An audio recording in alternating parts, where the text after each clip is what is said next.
Hello everyone, good morning. কেমন আছো সবাই? আশা করছি সবাই খুব ভালো আছো। আমরাও খুব ভালো আছি। পিউস ব্লগে তোমাদের সবাইকে আরও একবার ওয়েলকাম আমার নতুন ভিডিওতে। আজকে আমার ব্রেকফাস্টটা কিন্তু একটু খিচুড়ি টাইপের। দেখো, গোলাপ জামুন নিয়েছি, মুড়ি নিয়েছি, আবার ছানা নিয়েছি।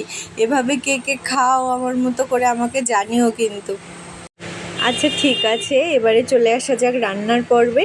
আজকে একটা তরকারি রান্না করব, সেটা হচ্ছে পেঁপে আলু দিয়ে মাছের ঝোল।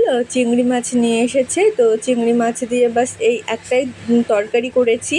আর আজকে বলছিল একটু ক্যান্টিন যাওয়ার কথা, সেই জন্যে আর বেশি কিছু আয়োজন করিনি। একটা তরকারি করে আমরা খাওয়া দাওয়া করে বেরিয়ে পড়েছিলাম, কারণ 5টার সময় ক্যান্টিন বন্ধ হয়ে যাবে। আর খাওয়া দাওয়া করে শুতে শুতে তো প্রায় 2:30-3টে বেজেই যায়। তারপরে যদি শুয়ে পড়ি আর ধৃতাংশও ঘুমিয়ে পড়বে, আমিও ঘুমিয়ে পড়বো, তারপরে তো যাওয়া সম্ভব হয়ে উঠবে না। আর একবার শুলে উঠতেও ইচ্ছে করবে না, যে কারণে খাওয়া দাওয়ার পরে এরকম আধা ঘন্টা বাদে আমরা বেরিয়েছিলাম।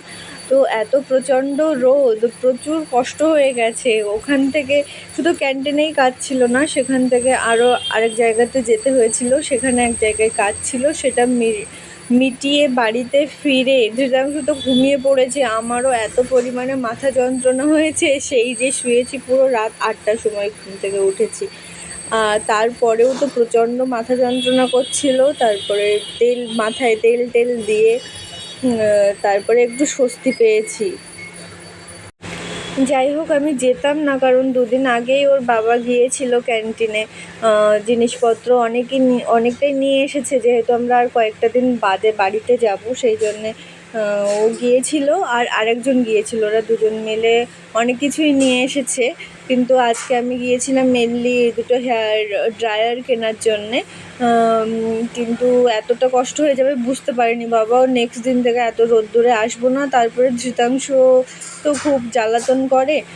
যাই হোক, এখানে জিনিসপত্র যতটুকু প্রয়োজন সেগুলোও নিয়ে নিচ্ছিলাম সবার জন্যে। আমার জন্যে যা যা দরকার, বা আমার মায়ের জন্যে, ঠাকুমার জন্যে যা যা দরকার, বা শ্বশুরবাড়ির জন্যে কী কী নিয়ে যাব সেগুলো, ননদের জন্য কী কী দরকার, সবাইকে ফোন টোন করা হচ্ছিল। যার যা প্রয়োজন সেগুলো জিজ্ঞাসা করে নিয়ে আমরা জিনিসপত্রগুলো তুলে নিচ্ছিলাম। আর বেশি নিলেও তো একটা নিয়ে যেতে কষ্টের ব্যাপার আছে, সেই জন্য যেগুলো খুবই এসেনশিয়াল সেগুলো নিচ্ছিলাম। বাদ বাকিটা পরে কলকাতাতে গিয়ে ওদিক থেকে নিয়ে যাওয়া যাবে। সেরকম যদি এমার্জেন্সি কিছু মনে হয় তখন কলকাতাতেও তো আছে ক্যান্টিন, সেখান থেকে নিয়ে নেওয়া যাবে। যাই হোক, জিনিসপত্রগুলো নিয়ে নেওয়া হলো। আর যেটা মেন দরকার ছিল, হেয়ার ড্রায়ার, সেটাও পেয়ে গেলাম। আমি আগে আরেকদিন এসেছিলাম, সেদিন দেখেছিলাম। যাই হোক, সেই জন্যে এখানেই এসেছি, এসে নিয়ে নিলাম। নিয়ে এবার ফিরছি আমরা। এই ক্যান্টিনে আসা, শপিং করা এই পর্যন্ত তো ঠিক ছিল, বা এই যে আমরা অন্য জায়গাতে যাচ্ছি সেই পর্যন্ত তো ঠিক ছিল। তারপরে যে দ্বিতীয় জায়গাটাতে গেলাম, সেখানে গিয়ে তো প্রচণ্ড কষ্ট হয়ে গেছে। মানে সারাক্ষণ সেই রোদ্দুরের ভিতরে দাঁড়িয়ে দাঁড়িয়ে, ওর বাবাও একটা কাজে গেছিলো, আমি ধৃতাংশুকে নিয়ে দাঁড়িয়েছিলাম। জিনিসপত্রগুলো ছিল বলে আমি কোথাও বসতেও পারছিলাম না। রোদ্দুরের ভিতরে এত কষ্ট মনে হয় কোনো দিনই হয়নি। আর ক্যান্টিনের ভিতরের চত্বরটা না খুবই সুন্দর। দেখো, চারিদিকের পরিবেশটা দেখলেই কিন্তু বুঝতে পারবে কতটা সুন্দর। যাই হোক, আমি বাইকে বসেছিলাম, তো সেই জন্যে একটু ভিডিওটা ক্লিক করেছি। আর আসার সময় দেখি, দেখো, ময়ূর ওখানে বসে আছে পেখম তুলে। কি ভালো লাগছে না বলো দেখতে? তো সেখান থেকে আমরা বেরিয়ে চলে এসেছি। আর এই যে এই দুটো হেয়ার ড্রায়ার কিনেছি, আমার জন্য একটা আর আমার ননদের জন্য একটা।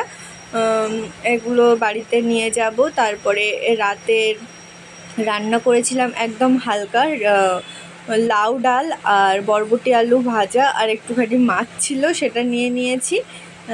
যাই হোক, আজকের ভিডিওটা এই পর্যন্ত। কেমন লাগলো তোমরা জানিও। ভালো থেকো সবাই।